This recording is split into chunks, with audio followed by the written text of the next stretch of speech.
Well, good morning.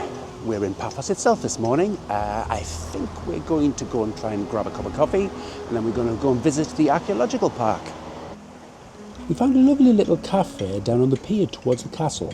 It was so good we actually went back there for lunch, so see more of that later on.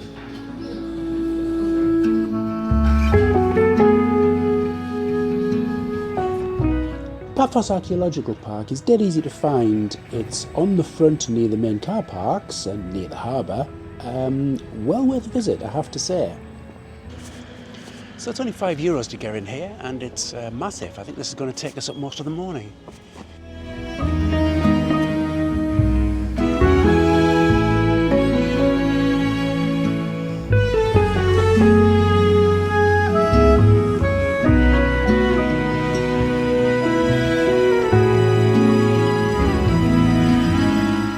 So the park is one of the most significant historical and cultural sites in Cyprus, offering a remarkably well-preserved glimpse into the island's ancient past. It has been a UNESCO World Heritage Site since 1980, and it encompasses ruins dating from the prehistoric era through to the Middle Ages, with its most prominent monuments being from the Roman period. The park is especially famous for its Roman villas, which were once homes to wealthy citizens. These villas feature exceptionally well-preserved floor mosaics, considered among the finest in the Eastern Mediterranean.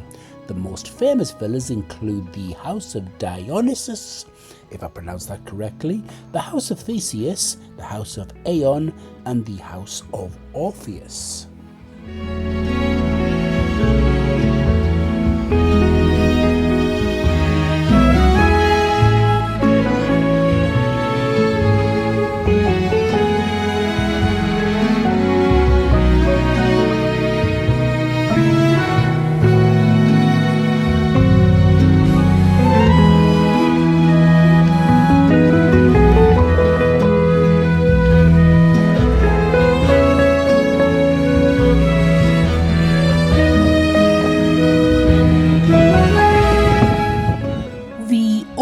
Is a small but well-preserved Roman amphitheatre made of limestone that is still used today for cultural events and performances.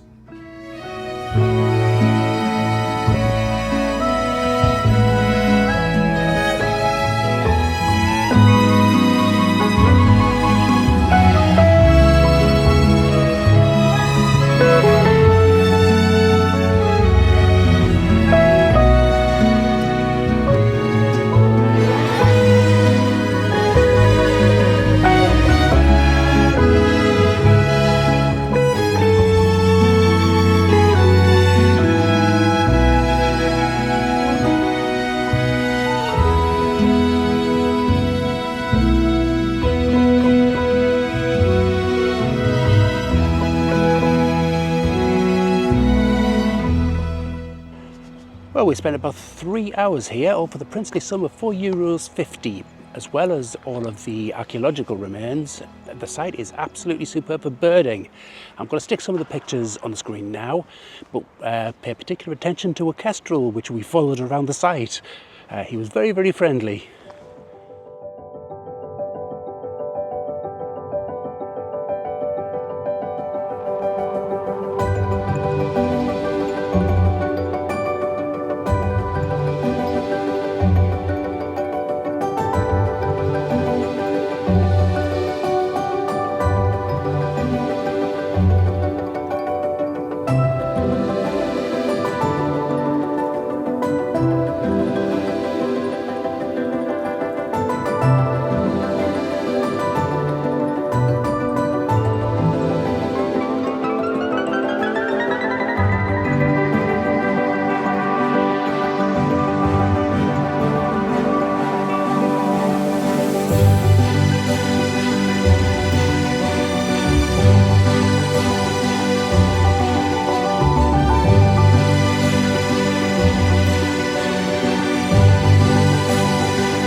Well, we've walked along the pier and we're now going to have a look at the castle.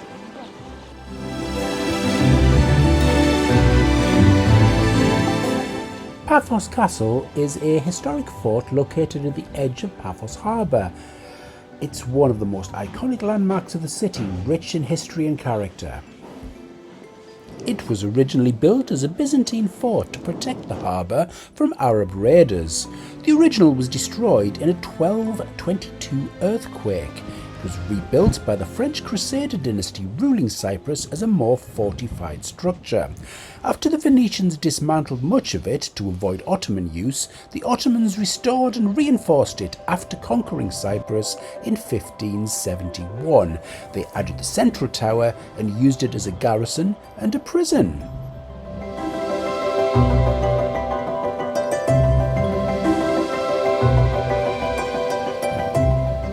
After our visit to the castle, we decided to visit the nice little restaurant that we'd found earlier on for some superb food.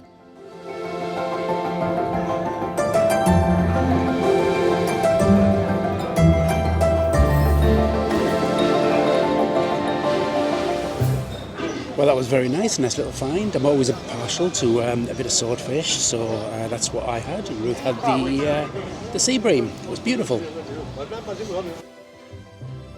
So that wraps it up for this video. In the next one we'll still be using Paphos as a base, but we'll be heading off into the mountains.